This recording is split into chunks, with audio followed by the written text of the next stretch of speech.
ছন্দ ফিরে পেয়েছেন হুলিয়ান আলভারেজ। নতুন ক্লাবে এসে শুরুতে মানিয়ে নিতে অসুবিধা হলেও এখন সময়ের সাথে সাথে খোলস ছেড়ে বেরিয়ে এসে পারফর্ম করতে শুরু করেছেন আর্জেন্টাইন নাম্বার 9। আগের ম্যাচে জোড়া গোল করার পর এবার আরও একবার স্কোর শিটে নিজের নাম তুললেন স্পাইডারম্যান খ্যাত এই তারকা ফুটবলার। শুধু গোল করেই থেমে থাকেননি, সতীর্থকে দিয়ে করিয়েছেন আরও একটি গোল।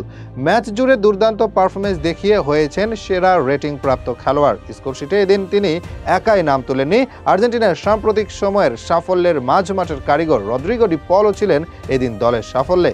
এতে রিয়ালের বিপক্ষে বড় জয় পায় তারা। স্প্যানিশ লা লিগায় এদিন অ্যাটলেটিকো মাদ্রিদের প্রতিপক্ষ হিসেবে ছিল রিয়াল ভ্যালাদোলিদ। এই ক্লাবের মালিক আবার সাবেক ব্রাজিলিয়ান বিশ্বকাপ জয়ী তারকা রোনালদো নাজারিও।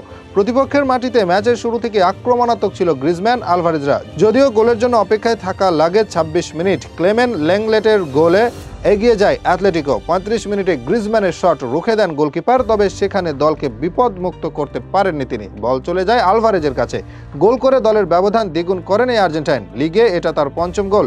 ৩৭ মিনিটে স্কোর শিটে নাম তোলেন আরেক আর্জেন্টাইন, এবার গোল করেন রদ্রিগো ডি পল।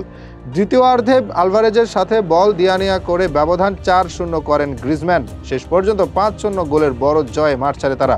দলকে জয় এনে দিতে ভূমিকা রাখেন আলভারেজ। সিজনের শুরুতে যখন মোটা অঙ্কের বিনিময়ে ম্যানচেস্টার সিটি হতে অ্যাটলেটিকো মাদ্রিদে এসেছিলেন আলভারেজ, তখন অনেকেই বলেছিল ভুল সিদ্ধান্ত নিয়েছেন এই স্ট্রাইকার। বিশেষ করে বেশ কিছু ম্যাচে বেঞ্চে বসে থাকার পর তো এটাই ছিল পরিষ্কার বার্তা। তবে শেষ ৪ ম্যাচে ৪ গোল ও একটি অ্যাসিস্ট করেছেন ক্লাবের হয়ে।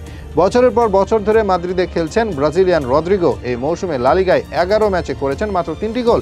অথচ নতুন ক্লাবে এসেই তার চেয়ে বেশি গোল করলেন আলভারেজ। শুধু তার চেয়ে বেশি গোল করেছেন তাই কিন্তু নয়, আরেক ব্রাজিলিয়ান গ্যাব্রিয়েল মার্টিনেল্লি আর্সেনালের হয়ে সমান ১১ ম্যাচে করেছেন ৩টি গোল। আর ১১ ম্যাচ খেলেও এখনও গোলের দেখা পায়নি গ্যাব্রিয়েল জেসুস। এই তিনজন মিলে গোল করেছেন মোটে ৬টি। সেখানে নতুন ক্লাবে এসে লিগে এর মাঝে ৫ গোল করেছেন হুলিয়ান আলভারেজ। বেঞ্চে বসে থাকা নিয়ে অনেকেই খোঁচা দেন আলভারেজকে, অথচ তার পারফরমেন্স ইউরোপ কাঁপানো অনেক ব্রাজিলিয়ান খেলোয়াড়দের চেয়েও ভালো। তাকে অবশ্য ধরা যেতে পারে সৌভাগ্য বহনকারী হিসেবে, কারণ যেখানেই গিয়েছেন সেখানে দুহাত ভরে সাফল্য পেয়েছেন। আর্জেন্টিনায় অভিষেকের পর ২৮ বছরের শিরোপা খরা ও ৩৬ বছর বিশ্বকাপ শিরোপা খরা কেটেছে। ম্যানচেস্টার সিটি নিজেদের ইতিহাসে প্রথম চ্যাম্পিয়ন্স লিগ ও ট্রেবল জিতেছে তার অভিষিক্ত মৌসুমে।